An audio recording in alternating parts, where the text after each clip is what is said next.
What if one day could open your heart, spark your spirit, and connect you to your most authentic self?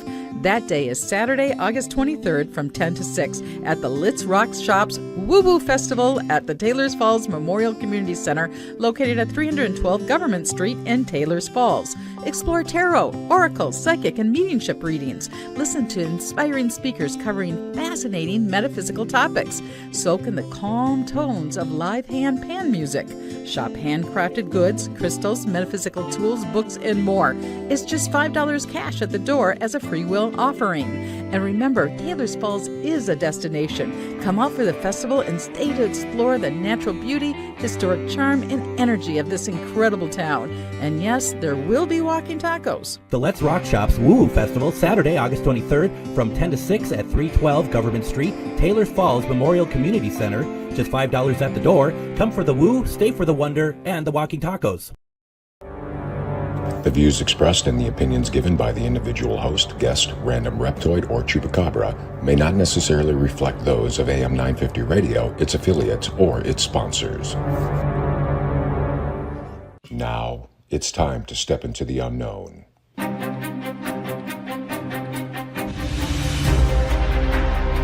There are things people experience but never talk about. A shadow moving in the corner, flickering of the lights, a disembodied voice. We invite you to talk with us. Share your story, share your experience, because this isn't just your story, this is our story.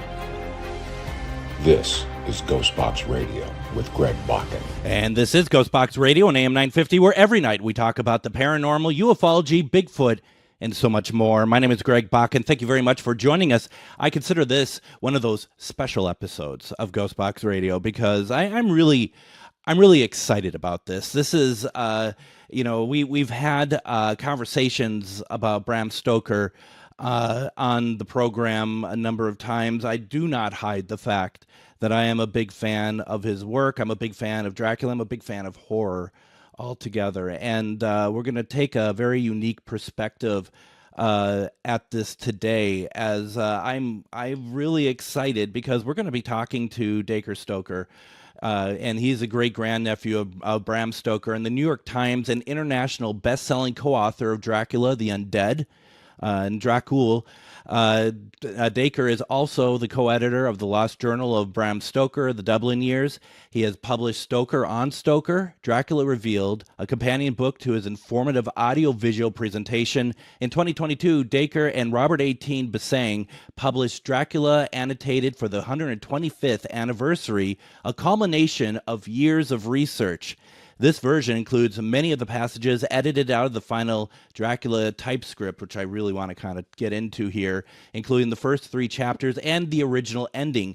Dacre and Chris McCauley have created the Stokerverse, which, is the name implies, the range was originally inspired by the works of Bram Stoker, with a series of novels, comics, audio dramas, videos, tabletop, RPG games published. The Stokerverse is becoming known as one of the leading brands in the horror genre. How cool is that? Dacre Stoker, welcome to GhostBox Radio. Thanks, Greg, for having me on. This is great. I always love to talk to people about ghosts and other things spooky, especially when I hear you're a big fan of my great-granduncle. So yeah, let's get going and talk all things Dracula. Let's talk all things Dracula. Also, we want to talk about some exciting stuff that Dacre is doing. We're going to do that later in the program where you could take part as well. And we want to talk about that. But, the first question that came to my mind when I knew that I had the opportunity to talk with you is, how early in your life did you know about this kind of famous lineage that your family had with this incredible author?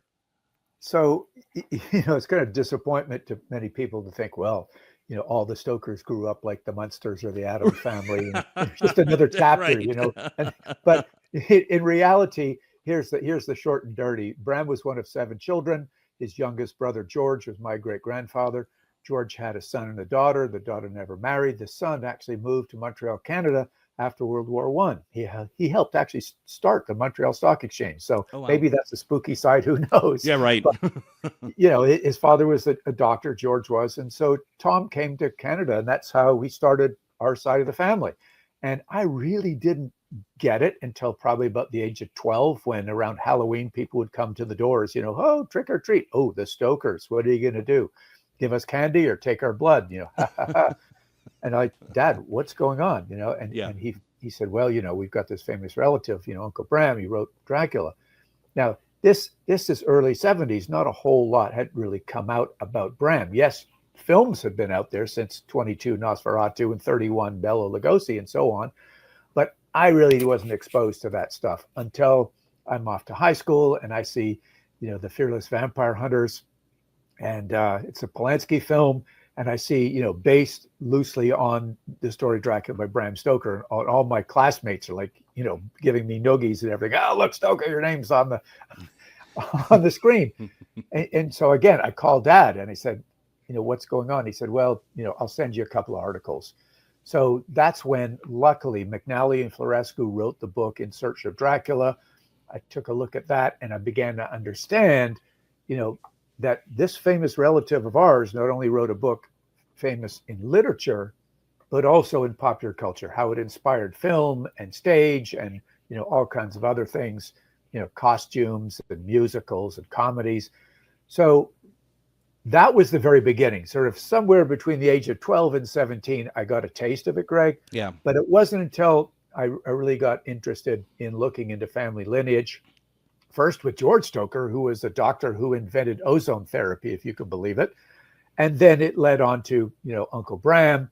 And we did have an uncle in Montreal who was the eldest, and he collected all these letters. And we found letters from famous people about, Mark Twain, Walt Whitman, all about Bram. And that's when I got interested, and Ian Holt contacted me, and we wrote Dracula the Undead. So it was a fast forward for many, many years until it really dawned on me what mark this famous relative of mine made, as I said, literature, popular culture. And it's been daunting, huge shoes to fill, but I feel my mission is to let people know a little bit more about who my famous relative was. They already know Dracula and every different iteration, and there's more to come. But there's also more to come from Bram Stoker, and leading people on tours and letting them know what kind of a person he really was, and highlighting some of his other stories as well. I think that's great. Far be it from you to be able to, channel necessarily Bram Stoker about what he would like or not like these days. But do you think he would be happy to see that his creation has spawned so much, lack of a better term, whether we like it or not, creativity, because some things are great, some things aren't great, that has kind of spawned from, the original story that Bram put together. Do you think he would be happy to see where his creation, where it's been taken over time? Yeah, that's a question I get often asked, and mostly it's because it's, film is an artwork, and that's mostly how we see Dracula. Yes, we see other books, right? But film, stage, and so on, and it really divides people. Oh, it's nothing like the original. It's not faithful to Bram's Dracula, therefore it sucks. But put this in perspective. Bram Stoker himself was an artist. As a young man still in college, he was a founding member of the Dublin Painting and Sketching Club. So he would get artist interpretation. Sure. They vary. Yeah. He's also a theater manager for 27 years for the most famous actor in the UK, Henry Irving, who was the first actor ever knighted. So Stoker had his hand in himself adapting plays to meet the needs of audiences. That's what they did in those days. So long story short, I really believe he would be thrilled to death to see that now we're at 128 years after his novel was published in 1897. People are still reinventing it. They're still following his rule book for how vampires are created, how they're killed. Yes, with variation. Why? Because they were shapeshifters. He created that as well, that they could move and bend and flex to be an ultimate predator. So I think Bram would have been thrilled. to see a long run, 128. I mean, that's like Les Mis and Cats and everything else thrown together, right? Right. No, and I agree. I think that's a really good point. And for me, because I do like to see something as accurate as possible. For me, I think one of my favorite adaptations of the book is actually the BBC 1977 production with Louise Jordan, and Yeah. it's such a phenomenal piece. But then on the other end of it, you get stuff that I love just as much, like the Hammer films. I mean, there's something fun and kind of scary about them, and there is, I think, to your point, there's a lot of latitude there to do a lot of great things. The original that Bram has written is still there. It's not going anywhere. So, for people, I see this all the time. People get upset about, remakes and stuff like that. But it's like the original is not being thrown away. It's still there. It's just an interpretation. Take it or leave it. And further to that, I agree with everything you just said, especially the 77 Louis Jordan BBC miniseries, most faithful adaptation. Yeah. But if we didn't have those, let's call them updates and adaptations, based on directors and screenplay writers' creativity, we'd be pretty darn bored with the same old Dracula, wouldn't we? Yeah. So when something comes out like the 92 Coppola film and they add the whole romance side to it, and I don't come by this, what I'm about to say, lightly. I've talked to Jim Hart, the screenwriter, about it a lot. We do presentations together at shows. It's like, at the time, and that's important, putting things in perspective, what was going at the time in theater.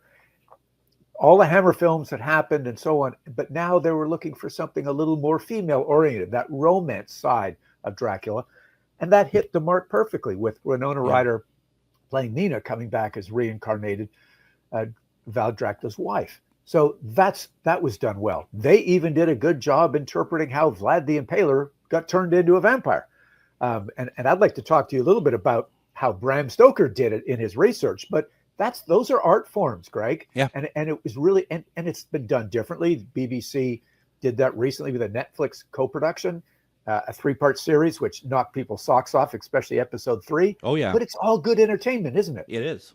Absolutely. No, 100%. And yeah, I forgot about Dracula, the Stephen Moffat, Mark Gatiss production. And that's, but that's the whole thing about that too, is I think that if we didn't have these, I'm not saying that your uncle's work wouldn't stand, but I think, as time goes on, that stuff gets further and further pushed back.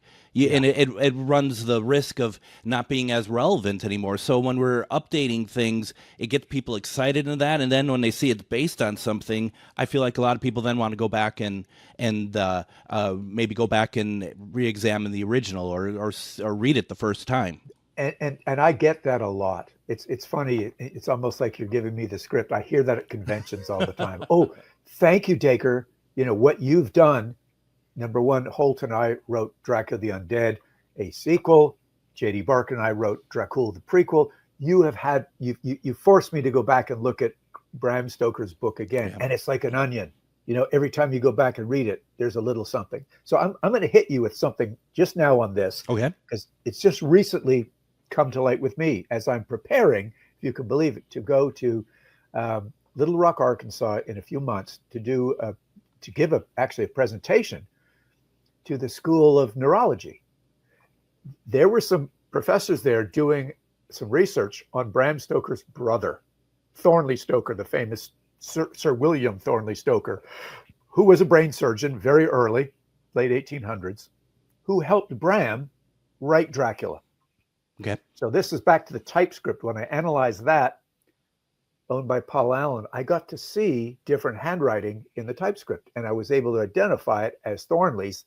In his notes, which live in Philadelphia in the Rosenbach Museum, there was a diagram by Thornley about how to do brain surgery on Renfield in chapter 21 when he got beat up by Count Dracula, had the brain bleed. Wow. So I start putting all these little things together, and it's like, Thornley's the medical advisor. Transfusions. But one other thing, I found that Thornley was an inspector of vivisection. Now, talk about relevancy of the day. Vivisection, back in the Victorian era when brain surgery was in its infancy, even brain mapping was, involved professors taking the skull, the top of the skull, off live monkeys, live dogs. They're strapped down. They're being poked and prodded so that the students could see what part of the brain affected what part of the body, right? So it's all in the name of science. Yeah, that's okay, right? But it was used to an excess and used far too much, almost sensationalization. But also the animals suffered infections. Yep. They would, not be euthanized mercifully. They'd be kept alive in the back room to see how they would suffer without a freaking skull on. Yeah. So Thornley, who was a big animal lover, and others in the medical community said, look, we got to do something about this. So they created this board to analyze and give licenses to the doctors who needed to really prove they needed to do vivisection. So Thornley was an inspector of it. So I went into my version of Dracula that I have when I was creating the 125th annotated anniversary edition with Basang. So it's very easy to do a word search. So you do word search, vivisection, word search, experimentation, evil scientist. And there's just a few lines in there, Greg, but it makes a big difference. And this is so Bram-like that he inserted the thought that Count Dracula is not just a supernatural bloodsucker. Yes, he was that primarily, but he was also an evil scientist inflicting experiments on Renfield by having him eat the insects, the bugs, the higher life forms. The blood is the life. And then Seward, Dr. Seward, who obviously Renfield was his patient, was analyzing, this Renfield, I really want to understand more about him. If only I could do surgery on him if it was warranted, like Burden Sanderson. So that paragraph, one paragraph, Greg, opened up what Bram was getting at as far as relevancy of the era, that people would understand that in 1897 when they read this and realize that Dracula is this evil scientist. Where does he come from? The Cholamants, which is something that Bram picked up from Emily Gerard, real folklore, where there's a school of the dark arts in the Carpathian Mountains. So these little things come together that make Dracula timeless and make it a gift really that keeps giving. That's incredible, actually. What comes to mind immediately for me, because if we look at just like the films, with Renfield, and I need to hit a break here in a second, but with Renfield, he's eating, the insects and stuff. You just think because he's insane. I think the funny thing is we don't ever really see Dracula on film as an evil scientist until Abbott and Costello meets Frankenstein. It's kind of strange, and people are, I read reviews. People are balking that, like, why is he suddenly a scientist? It's like, well, I don't think they had insight like you do, but it isn't too hard to swallow that concept for that character, because as someone who's lived as long as Vlad has lived, or not lived, I guess. lived undead for all that time. You're gonna be curious. You're gonna learn. You're going to evolve. So yeah, really interesting stuff. I love that. Yeah. Why don't we do this, Dacre? I'd like to take our first break. When we come back, why don't we get into some of the really cool things that you're going to be doing here that people are going to have the opportunity to take part in, as well as there's so much, we're not going to fit it all in this hour, of just what you have researched over the years. This is exciting. You're listening to GhostBox Radio on AM 950.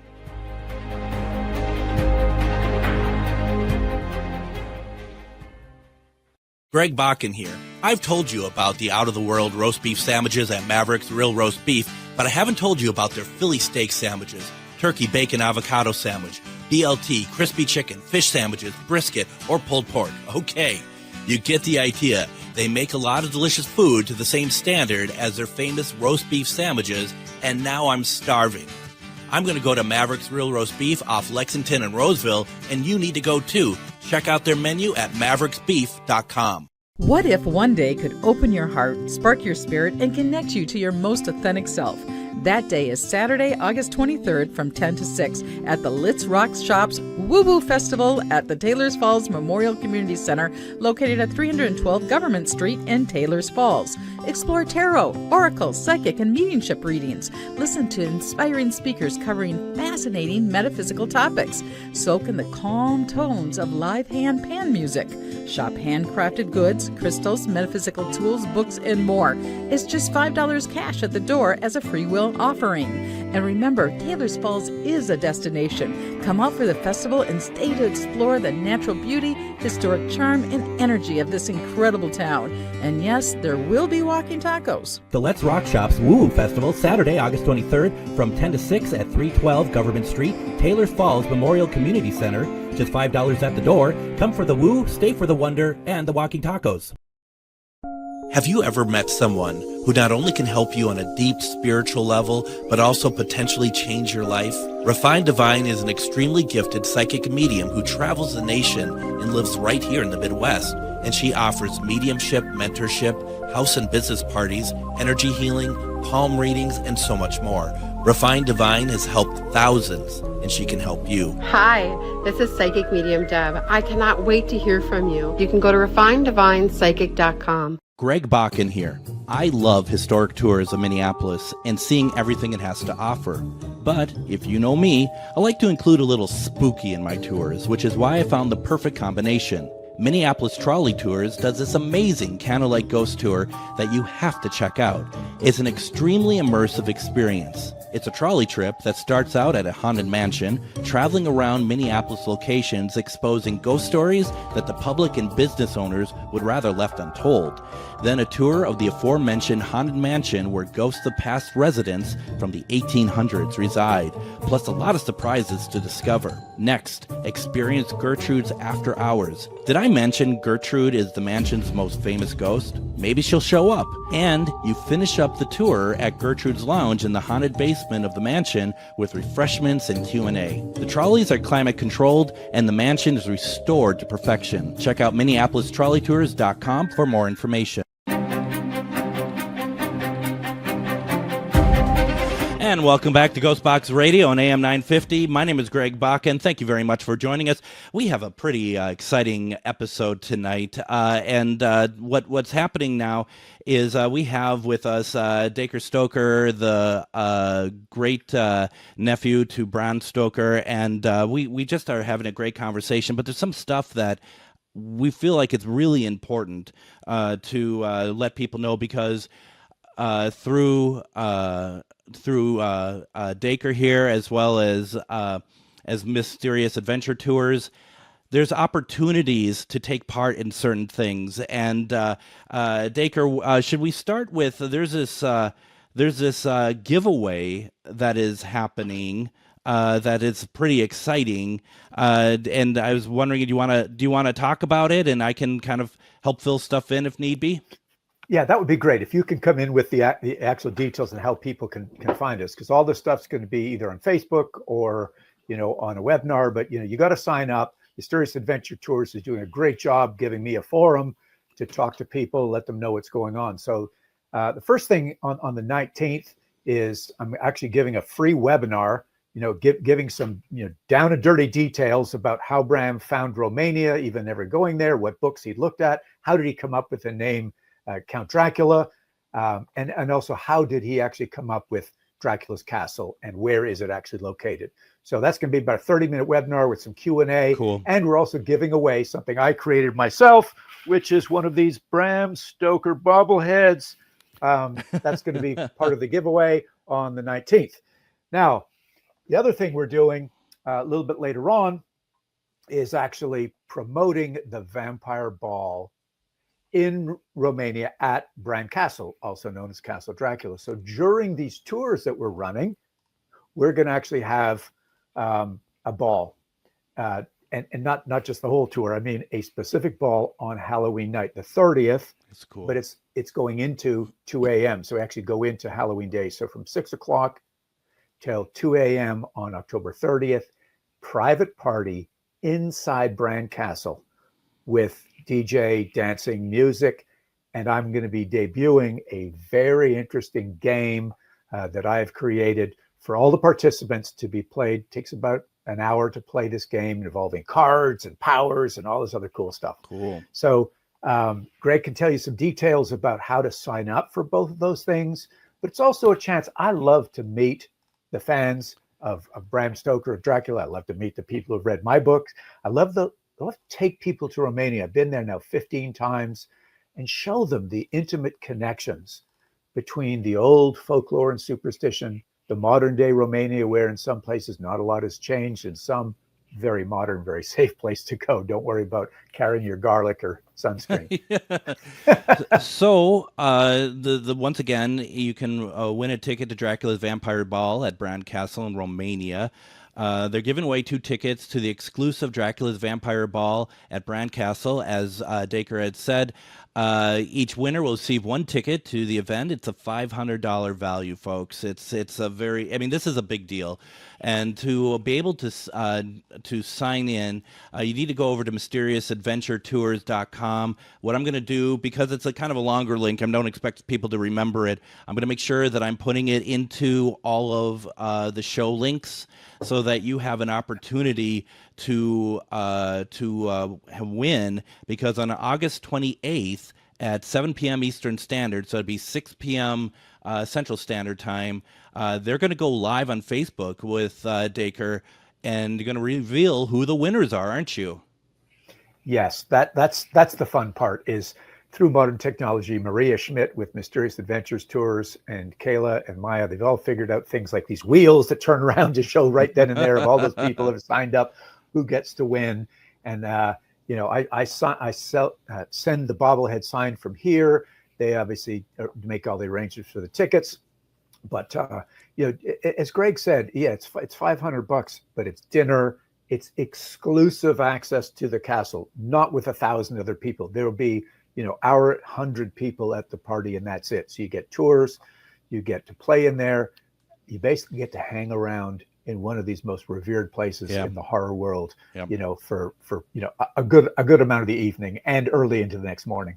It's incredible, actually, because I mean it doesn't get much more Halloweeny than that, does it? I mean, it's pretty much an incredible situation there, and I mean it's a big deal, and it doesn't take anything to sign up. I'll make sure that information is available for everybody to take part and sign up, and please do so, because it's a fantastic value as well. Now, also, I want to talk about during that period of time, you have joined up with Mysterious Adventure Tours, and you're doing a tour of Romania, aren't you?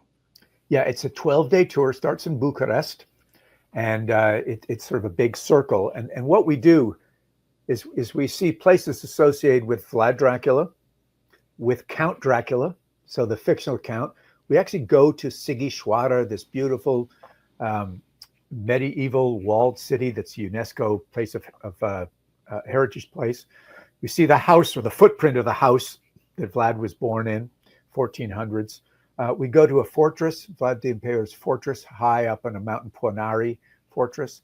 We also eat incredibly good food in home visits.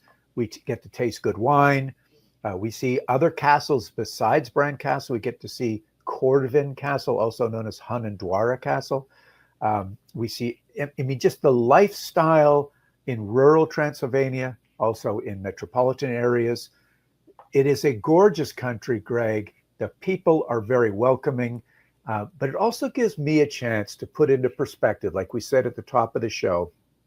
I do readings from the books that Bram actually researched in the London Library. He never went to Romania, but he researched books written by people that did, adventurers, back in the 1800s. Right. And so I read the segment where Bram pulled it out, and then I read the segment out loud in Dracula that he put it into, and we're standing in that very same spot that he's looking at. So it's like putting all the dots together and making everything, seem relevant to. That's why my great uncle chose this place, and that's how he's described it. And some of the stuff, Greg, is unchanged. Some obviously is, but it's a great vibe. a lot of fun, and especially cool traveling with 20 or 30 people of like mind that like horror, like to talk about the paranormal. We meet Romanian witches.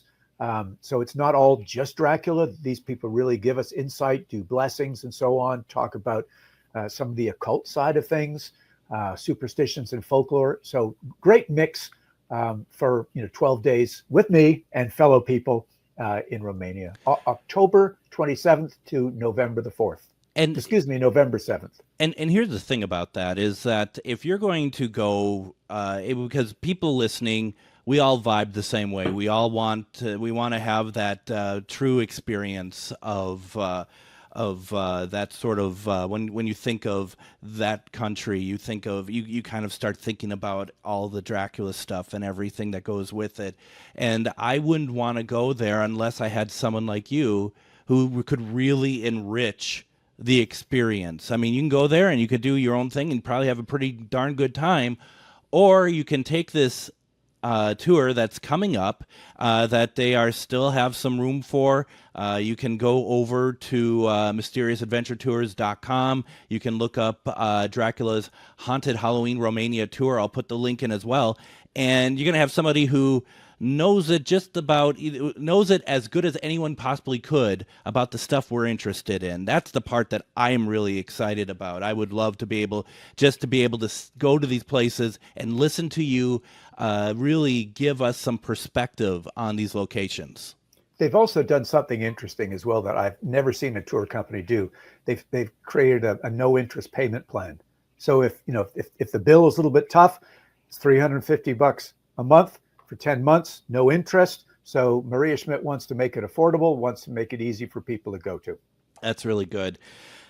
And people need a break. I'm not getting into any specifics or anything, but people just need a break, and to be able to take some time and love and learn and enjoy the stuff that they are really excited about and passionate about. And I really hope that some folks here listening consider doing that and taking that tour. Go over once again to mysteriousAdventureTours.com.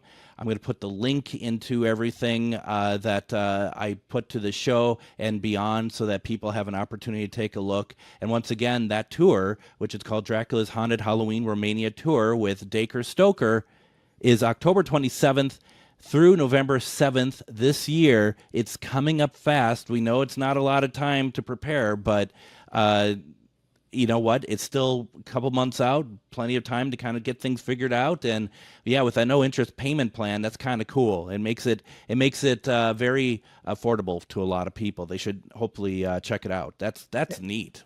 And if you're like me and like to dress up at Halloween, bring a cool costume, because we've got a couple of opportunities, some obviously in Brand Castle, Corvin Castle, and the Witch's Pond, to dress up and have, some photo ops that'll last a lifetime. I mean, if you're going to be at Castle Dracula, how can you not wear a cape? I mean, right? Exactly. I mean, how can you possibly not want to do that or wear, a tux of some kind with that, whatever those like little red things with the metal attached. The medallion. Yeah. It's just like, that's fantastic. I absolutely love that. Why don't we go ahead and do this? I want to take our second break here, get into third, and get back into some meat of some other stuff. Once again, it is over at MysteriousAdventureTours.com, Dracula's Haunted Halloween Romania Tour with Dacre Stoker. We'll be back with Dacre. You're listening to GhostBox Radio on AM 950.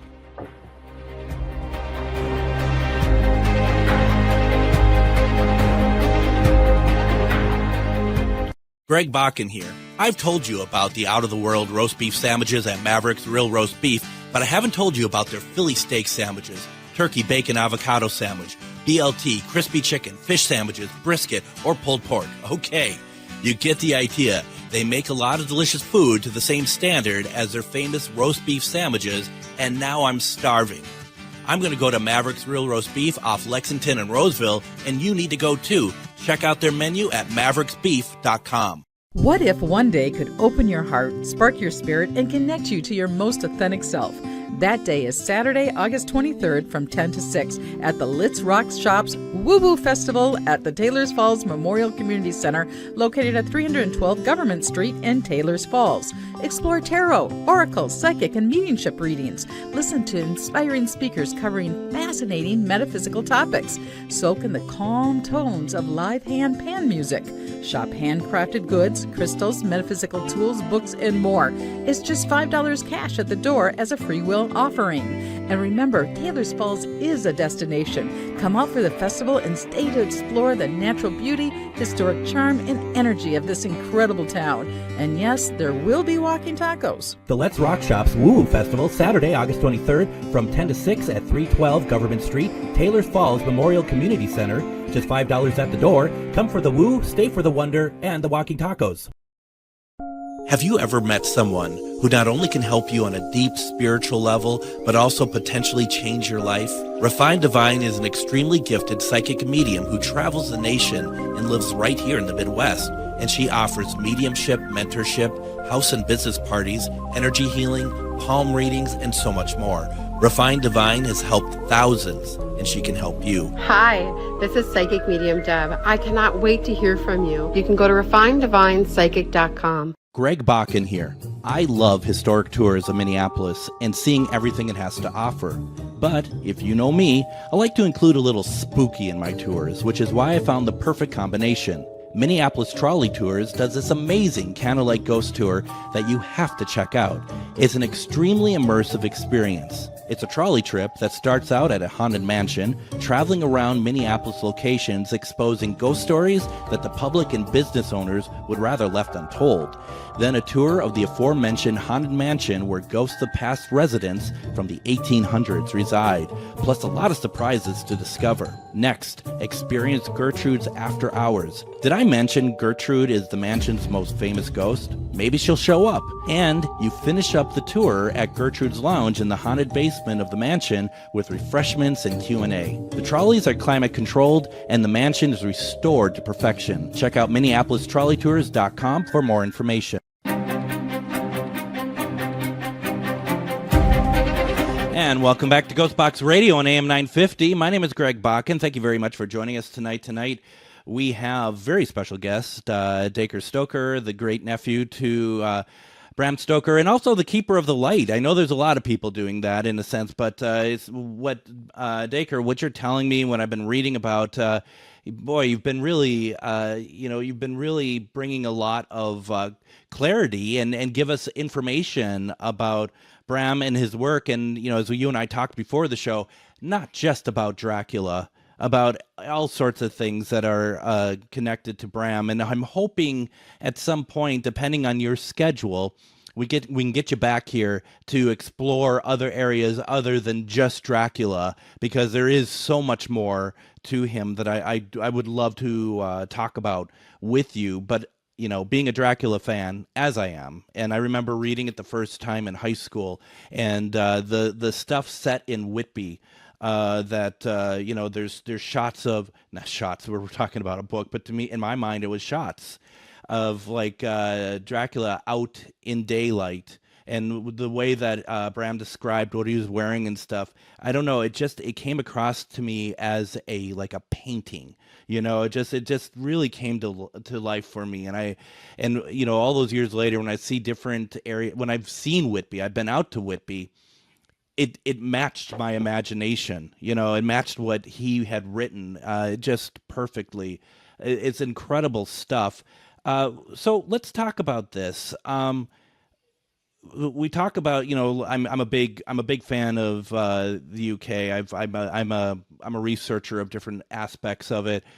But Vlad himself, how did Bram land on Vlad to be the model for Dracula?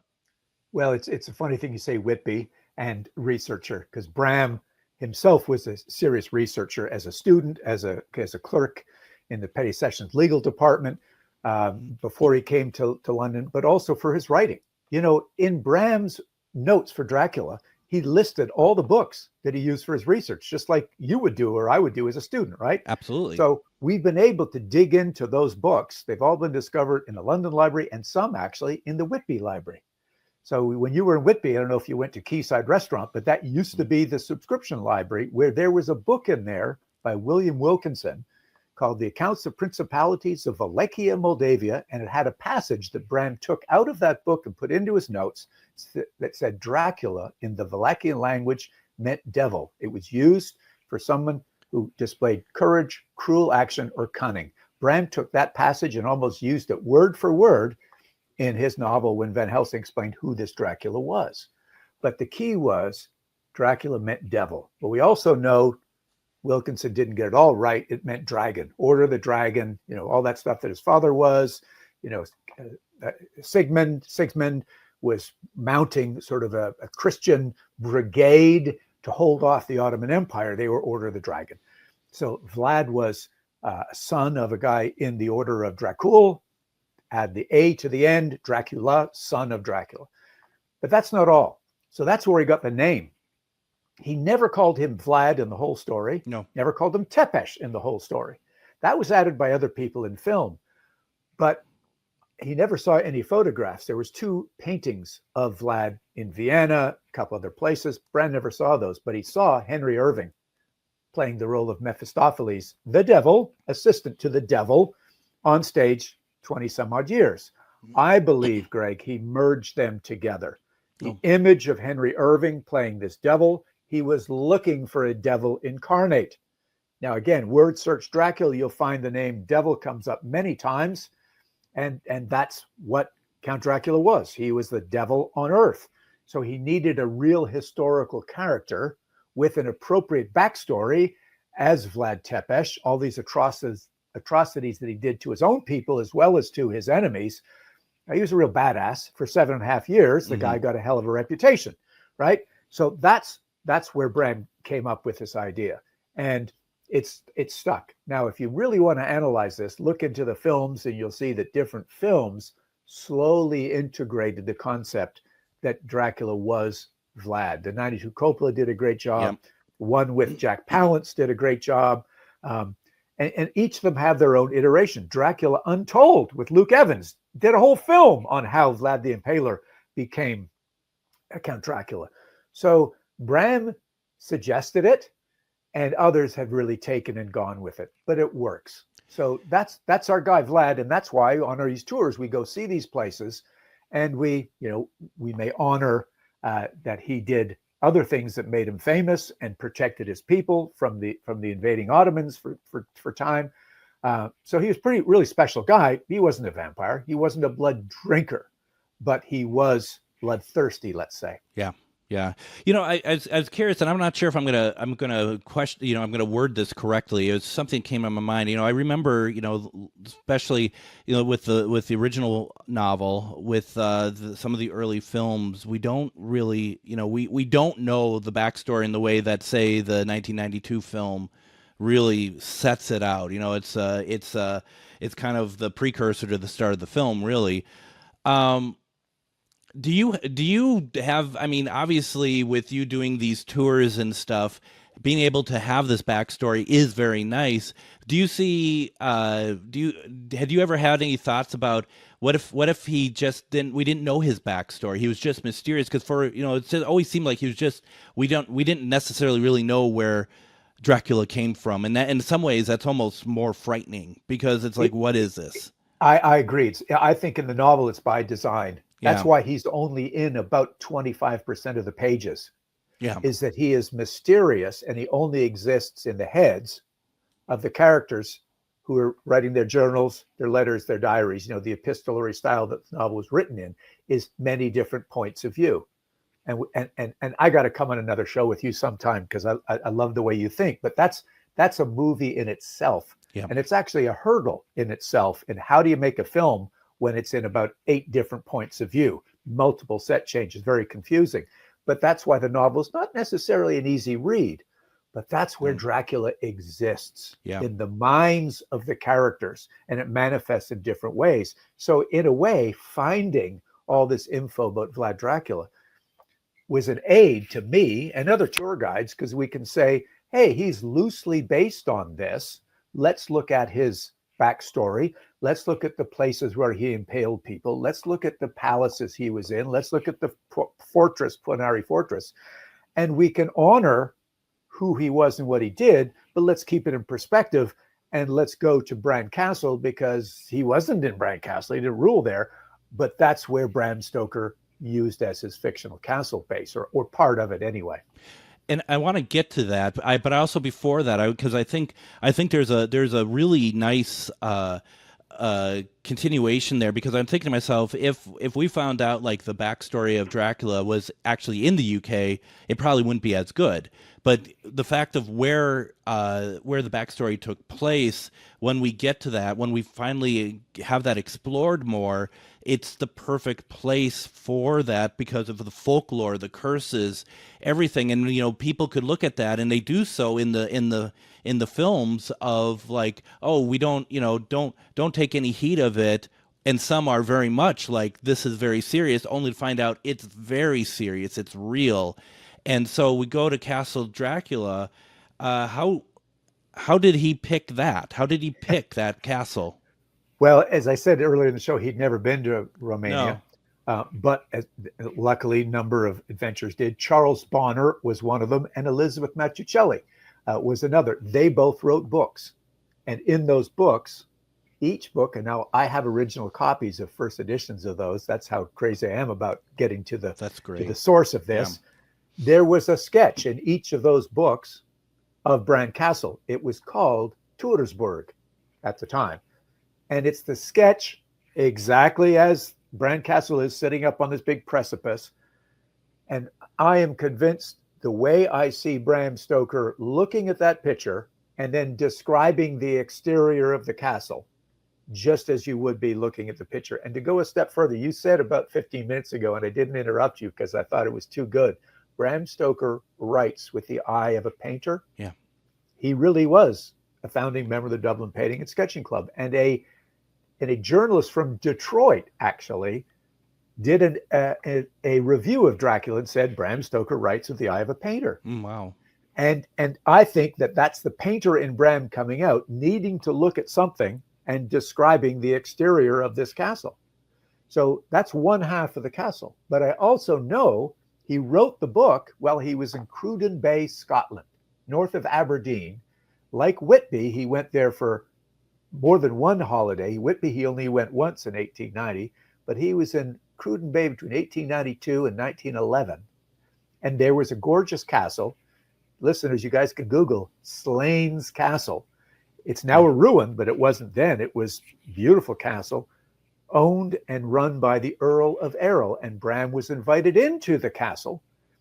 And as you read the passage in chapter 2, when Harker is invited into the castle, it is word for word how one would walk into Slains Castle. Number one, there was no knocker on the door, as Bram pointed out in Dracula, through a corridor, going through one door, into a room, an octagonal room, lit by a single lamp with no windows to the outside. That's the exact floor plan of Slains Castle. That's the exact floor plan of that part of Castle Dracula. So Bram used his own experience, probably a little bit scared when he went in to visit the Earl of Errol, maybe foreboding, who knows? And he then combined those two together, just like he combined his Henry Irving, Vlad the Impaler to make Count Dracula. And he did this kind of thing in other stories as well. So that was his tendency, to put real things together, modify them a little bit to give them a sense of reality. Yeah. And it's something that I think it's very much ahead of its time to a certain degree. I mean, I don't doubt for a second that writers write with pictures in their mind, because how else are you going to do it? But that's all. I think that's a different level that Bram's doing. That I think more writers, contemporary writers, do so because we have film. I think more so than before. We see with those eyes now. Back then, I think that's a different experience. He had to take a trip to the library and look at 26 books over the course of 5 or 6 years. You and I can go to Google and look at it in 5 minutes. Or some people, I know writers that do get into the genre and will plan a summer holiday, go to a place fully immerse themselves. It's wonderful. It's expensive, but that's the way you get the vibe. We can do it, with AI. We can do it with Google, or as Bram did. Luckily, there was other serious adventurers, because if you think about it, back in the late 1800s, the civilized world ended in Budapest, Hungary. Beyond that was the land beyond the forest, was actually the name of a book Bram picked up from Emily Gerard. And she was the one, the Scottish writer, that wrote all about those superstitions and folklore that you were just talking about. And that is what got Bram's initial attention to Transylvania. And then he followed up with Vlad the Impaler. So he was keyed in because of Gerard and all those superstitions, the name Strigoi, the name Nosferatu, how you kill a vampire with a stake. They all came right out of Gerard's book, and he just had to slide it into his as if it was de facto and real. We have about just over 3 minutes left, and one of the things that I find very interesting, I'm going to try to tie it all together here, is you use the term adventurers, and that is truly a lost sort of a thing these days, because we all can pretty much travel anywhere we want to if we have the means, and really very easy. But back then, this is the sort of the case where you have people who are going to areas that we would just back then consider completely uncivilized, though that's not necessarily the case, but that's the reality of it. And I think Bram, even though may not have traveled to all those places, through the concept of what Dracula was, he opened up areas that people, it probably scared them because it was scary, but also it was the unknown. That's right. The great unknown. Back in the day, the English had sort of, their empire was all over the world. Yep. But they hadn't quite touched those deep, remote places up in the mountains, by the rivers and lakes, in the rural areas where the shadows are long, the superstitions and folklore kind of rule a little bit more than standard religion does. So that's why it's so much fun to take people on those trips nowadays. That's why I love going on it myself and seeing in their faces, talking to them while they're experiencing it.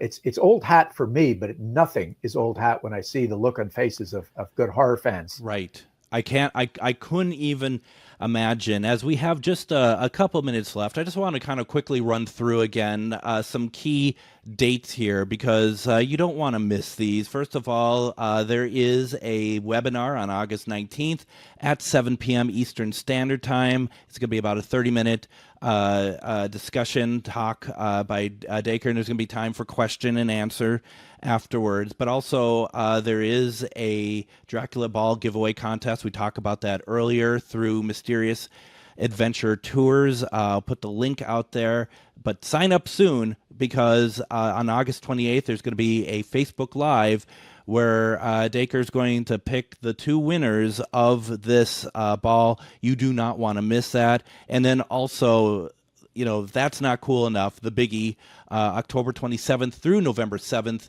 this year, Dracula's Haunted Halloween Romania tour with Dacre Stoker. This is the real deal, folks. Go to mysteriousAdventureTours.com. I'll put the link out there again. You can sign up. There is a let's see, what is that? A 10-month payment plan, no interest. Yep. Take advantage of it. These don't happen every week, so take advantage of it while you can. It's going to be amazing. Thank you, Greg. I think you covered it all. The only thing lacking is, boy, it'd be cool to have you on the trip, because it sounds like you would like it as much as everybody else. I'm gonna have to figure out how I can make that work, because yes, it would be cool to be on that trip as well. That's and like I said, these don't happen a lot. So if this is interesting to you, you want to take advantage of it. As simple as that. So, you want to come back sometime? Look, I think there's lots more we need to talk about, especially since you're a Bram fan, and let's talk about some of his other things in his life, some of his other writings. I'm ready, so just you invite, I'll be there. Yep, so we'll talk occult books, ghosts, all that stuff. Dacre Stoker, thank you very much for joining us. Thanks, Greg. Take care now. You too. We'll be back tomorrow. Have a great evening.